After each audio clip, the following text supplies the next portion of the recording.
Good morning, everybody. Welcome to this week's list.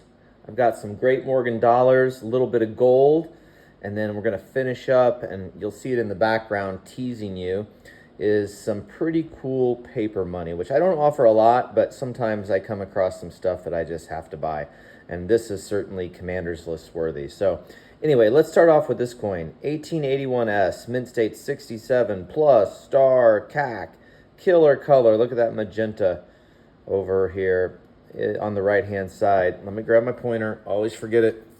I swear, I don't know why. I just can't get that maneuver down and always have this thing in my right hand. So when I first bought this, I missed that little reading mark. I thought this coin might actually go 8, but it won't. That reading mark there, and then one little spot on the obverse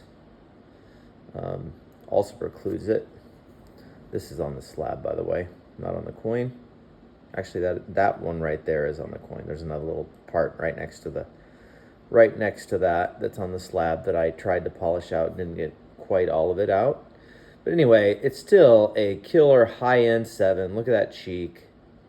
But the best part of this coin to look at is this. Like, I just love that crescent. Obviously, this is bag toning.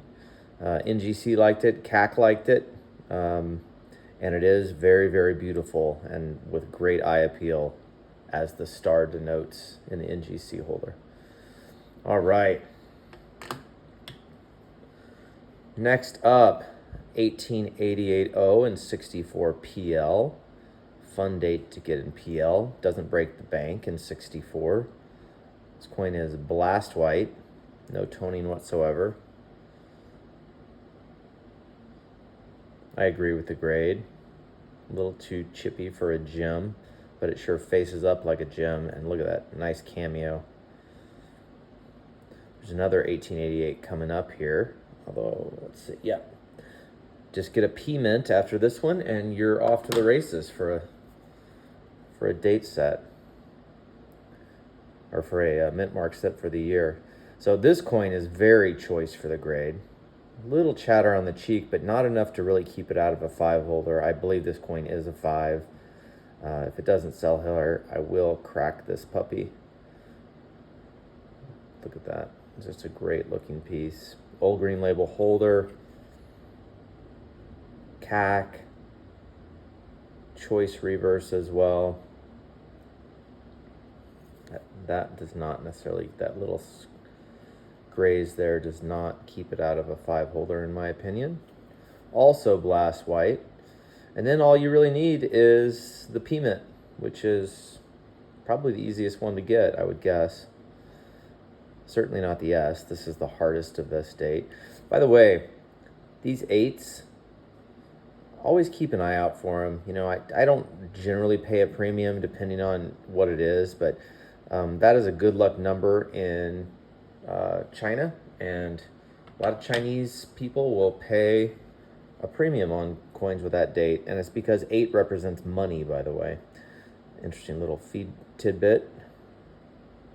All the fun trivia you get here on the Commander's List. All right, 97-0. Coin will never fort, but it's frosty and subtle. Nice looking piece. Also blast white. CAC, older label holder.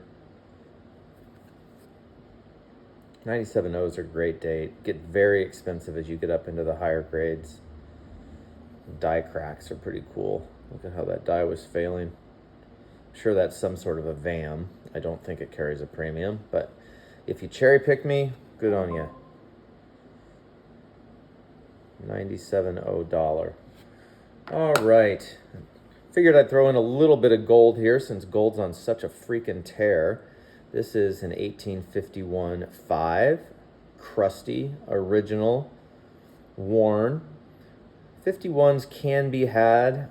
There's all sorts of dates within the 50s that are really tough. 51, I would say, is probably the easiest of the 50 P mints. But that's a relative thing compared to, like, you know, the more common coins from later on. Even some of the no motto P mints that are out there as well. But it's a fun coin to throw away. It doesn't carry a huge premium over gold at this point, and I don't know. Just figured it's a fun one to throw on the commander's list today, because a lot of people complain when I have too much silver dollars. All right, you've been seeing this thing. I'm going to move this camera for the first time I think ever.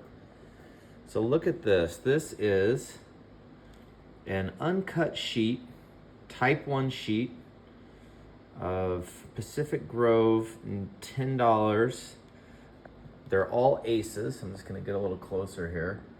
So there's the aces all the way through. So each one of these aces, if it were graded, sells for about maybe a little bit more than $2,000. I've had people tell me that I should just get the sheet cut up and graded. A few of the notes in the middle would probably grade Unc. There's a little bit of handling issues towards the, let's see if I can get it down here.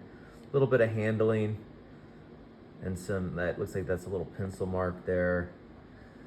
The corners are not quite right for what you'd want to see in an Unc, but these middle notes would absolutely cut out, but I just don't want to break up this set.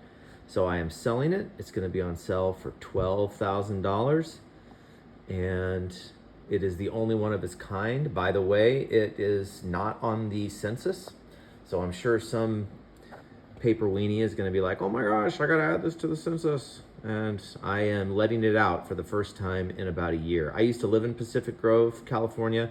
It is Butterfly Town, USA. It's beautiful on the Monterey Peninsula. A lot of great memories, but I think this is time to let this sheet go.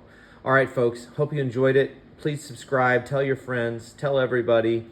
Reach out if you want prices on any of these coins, and if you want to sign up for the Commander's List Formal, which is the email that goes out at 9 a.m. Central every Thursday, just send me a quick note and I will add your email. I don't spam you. 1 email a week, and it always has 6 numismatic items, usually coins, for your perusal. All right, until next week, happy hunting.